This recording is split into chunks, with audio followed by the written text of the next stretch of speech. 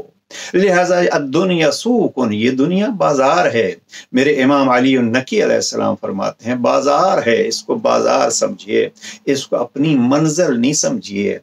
اور پھر جب یہ بازار بند ہو جاتا ہے پھر خریدا بھی کچھ نہیں جا سکتا۔ اب آپ کو خیال آئے تو مشکل ہوتا ہے کہ کوئی خرید سکیں۔ اور یہ دنیا کا بازار تو ایسا ہے کہ جو اس سے گیا پھر وہ گیا۔ لہذا جناب امام علی النقی علیہ السلام کے فرامین میں، اور یہ تمام ائمہ معصومین علیہ السلام، بالخصوص نہج البلاغہ کو آپ دیکھیں گے تو جناب امیر علیہ السلام نے اگر توحید کے بعد کسی موضوع کو سب سے زیادہ بیان کیا ہے تو وہ دنیا کی مذمت ہے، دنیا کے عارضی ہونے کی گفتگو ہے۔ اب جناب امام علی النقی علیہ السلام کے بھی بڑے مشہور وہ متوکل کے دربار میں جب اس بدبخت نے بلایا امام کو اور امام کو شراب پیش کیا، امام نے وہاں کچھ 6 اشعار پڑھے ہیں۔ ان میں امام کا ایک شعر کا ایک حصہ میں ترجمہ کرتا ہوں۔ امام فرماتے ہیں کہاں ہیں وہ کہ جن کے سر پہ کل تاج تھے، جن کے لباس بڑے قیمتی تھے حلل، اور جن کے ہاتھوں میں کنگن تھے، وہ کہاں گئے؟ وہی چہرے جو ان چیزوں سے مزین تھے، ان پہ اب قبر میں کیڑے چڑھ رہے ہیں۔ جناب امام علی النقی علیہ السلام اس دنیا کی حقیقت اس انداز میں بیان کرتے ہیں کہ متوکل کے ہاتھ سے شراب کا جام گر گیا اور وہ بڑی دیر تک روتا رہا۔ آئیے کوشش کریں ہم ائمہ معصومین علیہ السلام کے الفاظ کو اپنے ان کانوں سے سنیں۔ میں اپنی گفتگو کا دوسرا مرحلہ اس طرف لے آنا چاہتا ہوں۔ متوکل ہی نے ایک دفعہ امام کی توہین کرنے کے لیے، زمانے میں بنو امیہ ہوں یا بنو عباسیہ ہوں، اور اس وقت بھی اس دور میں بھی ان کے جو حامیان ہیں اور بہت بڑی تعداد میں، ابھی ان دنوں میں احساس ہوتا ہے، کہیں آپ جناب امیر المومنین کا محبت سے نام لیں، جناب امام علی النقی علیہ السلام کا محبت سے نام لیں، جن کے چہروں کا رنگ بدل جاتا ہے، کچھ ایسے ہوتے ہیں جن کا رنگ خوشی سے بدل جاتا ہے، وہ حقیقت میں آپ کے بھائی ہیں۔ کچھ ایسے ہیں کہ ان کا رنگ بغض سے بدل جاتا ہے، اور بہت سارے ایسے ہیں، جیسے ابھی نوبت جہاں تک آ گئی کہ جناب سیدہ کے متعلق جو ہے وہ گفتگو ہونے لگی۔ تو بہرحال بہت سارے اب بھی بنو امیہ اور بنو عباسیہ کے طرفدار موجود ہیں۔ بنو امیہ اور بنو عباسیہ نے کوئی ایک لحظہ بھی نہیں جانے دیا جس میں انہوں نے اہل بیت کی توہین کا اہتمام نہ کیا ہو۔ ظاہری طور پر جس کو وہ توہین سمجھتے تھے انہوں نے انجام دیا، اب یہ اللہ کی ذات پہ ہے کہ وہ عزت کیسے دیتا ہے۔ تو جناب امام علی النقی علیہ السلام کو متوکل نے ایک ایسے اپنے گھر کے حصے میں بلایا، متوکل کے گھر میں، یا جو اس کا کاخ تھا، اس کا جو وہ محل تھا، اس میں اس نے بہت سارے پرندے رکھے ہوئے تھے، اور ان پرندوں کو اگر کچھ مختصر سا دانہ دیتے ہیں تو پرندے بہت شور کرتے ہیں۔ اس نے ایک پلان بنایا، ایک ذریعہ ڈھونڈا کہ ادھر ہم ان پرندوں کو دانے دیں گے، ادھر امام علی النقی علیہ السلام کو بلائیں گے، اور پھر امام کو کہیں گے کچھ کہیں یا امام کچھ کہیں گے، تو یہ پرندوں کا شور اتنا ہوتا ہے کہ امام کی آواز کوئی نہیں سن سکے گا، تو امام کی توہین ہوگی۔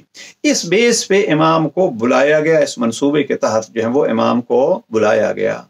اب جب امام اس حصے میں داخل ہوتے ہیں جہاں پرندے چہچہا رہے تھے، شور شرابہ ہو رہا تھا، آواز کسی کی سنائی نہیں دیتی تھی، جب امام وہاں قدم رکھتے ہیں تو پرندے یوں خاموش ہو گئے جیسے یہاں کچھ ہے ہی نہیں۔ اب امام کو جو فرمانا تھا وہ فرمایا، لیکن کچھ بھی نہ فرمایا ہو تو کم از کم پرندوں کی خاموشی نے یہ بتلا دیا ہے کہ اللہ نے اپنی کائنات اپنے بندوں کے لیے مسخر کر دی ہے، اور امام نے کہا بھی نہیں ان کو کہ خاموش ہو جاؤ، بلکہ امام کے اس احترام کی خاطر، یا دشمن جو کچھ سمجھتا تھا اس دشمن کے پلان کو اور اس منصوبے کو ناکام کرنے کی خاطر، اللہ نے یہ پرندوں کو بھی بتلا دیا کہ آپ نے کہاں بولنا ہے، کہاں خاموش رہنا ہے۔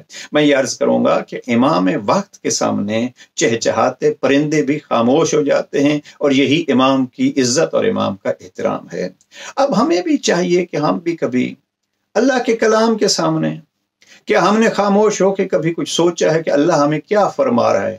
کیا ہم کبھی تنہائی میں بیٹھ کے یہ سوچا ہے کہ اگر ہم آنکھیں بند کر کے کچھ لحظے کے لیے توجہ کریں تو کیا ہمارا وقت کا امام بھی ہمیں کچھ کہہ رہا ہے یا نہیں؟ میں کہتا ہوں کہ اگر اور کچھ نہ ہو، قرآن مجید کو سامنے رکھیے، قرآن مجید کی ایک ایک آیت کو پڑھیے، اور کبھی یوں سوچا کیجئے یہ قرآن میں نہیں پڑھ رہا، میرے وقت کا امام پڑھ رہا ہے۔ اور جب وقت کا امام قرآن پڑھ رہا ہے تو جس آیت کو امام پڑھ رہے ہیں وہ آیت ہمیں کیا سنا رہی ہے؟ امام کی زبان سے اللہ کے کلام کو کیا ہم نے کبھی اس دقت سے سنا ہے یا نہیں؟ یا پھر ہم فقط یہ ہے کہ پرندے تو چپ کر گئے تھے امام علی النقی علیہ السلام کے سامنے، لیکن ہماری زبان جو ہے وہ رواں دواں ہے، اس میں خاموشی کے وہ پہلو ہی نہیں ہے۔ قرآن مجید کی ایک آیت کو ہی سن لیجئے، عجیب آیت ہے۔ اللہ سبحانہ و تعالیٰ نے اپنے بندوں کو عبودیت کا حکم دیا، اللہ کی عبادت کرو، اللہ کا کسی کو شریک قرار مت دو۔ اسلام کی بنیاد کا تذکرہ ہے۔ پھر فوراً کیا کہا؟ پھر یہ نہیں کہا کہ اب نماز پڑھو اور روزہ رکھو اور حج کرو اور یہ کرو، پھر فرمایا وَبِالْوَالِدَيْنِ احسانا۔ قرآن مجید میں کوئی 5 جگہ پہ یہ اپنی توحید کا تذکرہ فرماتا ہے، پھر فوراً کہتا ہے وَبِالْوَالِدَيْنِ احسانا۔ ابھی ایک آیت میں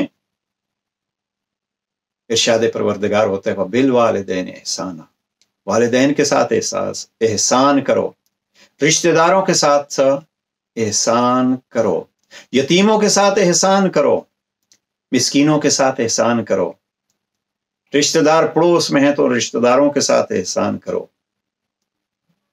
پڑوس میں اگر رشتہ داروں سے علاوہ کوئی ہیں تو ان کے ساتھ احسان کرو، آپ کے کوئی رفیق کار بن جاتے ہیں، آپ کے کوئی ہمکار بن جاتے ہیں، کسی نے چند دن آپ کے ساتھ زندگی گزارنی ہے تو اس کے ساتھ احسان کرو، پھر یہ ارشاد ہوتا ہے کہ مسافر ہیں تو ان کے ساتھ احسان کرو، اور آخری فرمان یہاں تقریباً 9 پوائنٹ جو ہیں وہ ہیں کہ اگر کوئی آپ کی ملکیت میں ہے، مفسرین یا اور انہوں نے لکھا ملکیت یعنی آپ کا کوئی غلام ہے، کوئی کنیز ہے، میں یہاں غلام اور کنیز کے بجائے اگر ہم یہ کہیں کہ جو آپ کی زیر اثر ہے، جس کی توقعات آپ سے مربوط ہیں یا جس کی ضروریات آپ کے ہاتھ میں ہے، ان کے ساتھ احسان کرو۔ اب توحید اور شرک سے نہیں کہ فوراً بعد انسانوں سے برتاؤ کا تذکرہ کر کے اللہ سبحانہ و تعالیٰ گویا یہ ارشاد فرماتا ہے میرا بندہ، میری بندگی کا طریقہ یہ ہے کہ میرے بندوں کا خیال رکھے۔ لہٰذا آئیے امام علی النقی علیہ السلام کے اس ولادت باسعادت کے موقع پہ ہم کوشش یہ کریں اللہ کے بندوں کو خوش کریں، اور خاص کر کہیں کوئی غمگین ہو، غمزدہ ہو تو اس کے غموں کو بانٹیں، اس کے غموں میں شریک ہو جائیں۔ یہ خود ہماری ائمہ معصومین علیہ السلام کی تعلیمات پہ بہترین عمل ہوگا۔ اور آخری گزارشات یہ عرض کر دوں، اور میں اپنی ہر مجلس محفل میں عرض کیا کرتا ہوں، کم از کم اس گھرانے سے ایک نسخہ تو لے کے جائیں۔ حکیم کی کلیننگ پہ اگر کوئی شخص جاتا ہے اور نسخہ نہیں لیتا تو 2 وجوہات ہوتی ہیں، یا یہ ہے کہ وہ اپنی مرض سے آگاہ ہی نہیں ہے کہ مجھے مرض کیا ہے کہ اس حکیم سے میں علاج کے لیے کوئی نسخہ پوچھوں، یعنی اپنی جہالت سے بھی، اپنی ناآگاہی سے بھی ناآگاہ ہے، جاہل ہے۔ دوسرا یہ ہے کہ وہ نسخہ نہیں لیتا اس لیے کہ اس حکیم کو اس قابل نہیں سمجھتا کہ میں اس سے نسخہ لوں۔ خدا نہ کرے، خدا نہ کرے ہم اگر مجالس کو ایک دواخانہ سمجھتے ہیں، اور سمجھنا چاہیے، بہت بڑا یہ ایک مجالس کا سلسلہ ہماری ان امام بارگاہوں میں اور ہمارے ان مساجد میں جو اہتمام ہوتا ہے، یہ ہمارے لیے ایک بہت بڑا خزانہ ہے۔ اس کو ایک مطب سمجھیے، اس کو ایک کلیننگ سمجھیے۔ آج کی کلیننگ میں ہم جناب امام علی النقی علیہ السلام کے دربار میں حاضر ہوئے ہیں، تو کیا ہم نے اپنی زندگی کا، اپنی جہالت کا کوئی ایک نسخہ اس گھرانے سے لے لیا ہے یا نہیں؟ اگر نہیں لیا تو میں ایک نسخہ جو ہے وہ جناب امام علی النقی علیہ السلام کی انگوٹھی کا ایک نقش تھا، اور اس انگوٹھی کے نقش پہ امام نے کیا لکھوایا ہوا تھا؟ امام نے اس پہ جو نقش کندہ تھا، حفظ العہود من اخلاق المعبود، یہ نسخہ آج ہم اگر استعمال کریں، حفظ العہود من اخلاق المعبود، وعدوں کو نبھانا رب کریم اور اس معبود کے اخلاق میں سے ایک خلق ہے۔ آگے کوشش کریں جس سے ہم وعدہ کریں ان وعدوں کو نبھائیں۔ اللہ سے ہمارا وعدہ کیا ہے؟ ایاک نعبد وَإِيَّاكَ نَسْتَعِينُ، رب سے وعدہ نبھائیں اور اپنے اماموں سے وعدہ نبھائیں۔ وعدہ کیا ہے؟ وعدہ ائمہ سے جو اللہ نے لیا ہے، اطیعوا اللہ وَأَطِیعُوا الرَّسُولَ وَأُولِي الْأَمْرِ مِنْکُمْ، ان کی اطاعت کا وعدہ نبھائیں۔ اگر اللہ کے ساتھ وعدہ، اللہ کے نیک بندوں اور نمائندوں کے ساتھ وعدہ، تو پھر جو دوسرے بندوں کے ساتھ وعدے ہوتے ہیں ان کو نبھانا آسان ہوگا۔ پروردگار ہمیں توفیق دے کہ ہم جناب امام علی النقی علیہ السلام کے اس نسخے زندگی پہ عمل کر کے اپنی زندگی کو کامیاب کر سکیں۔ پروردگار اس ولادت باسعادت کے صدقے سب کی مشکلیں حل فرمائے اور حاجتیں پوری فرمائے۔ والسلام علیکم ورحمۃ اللہ وبرکاتہ۔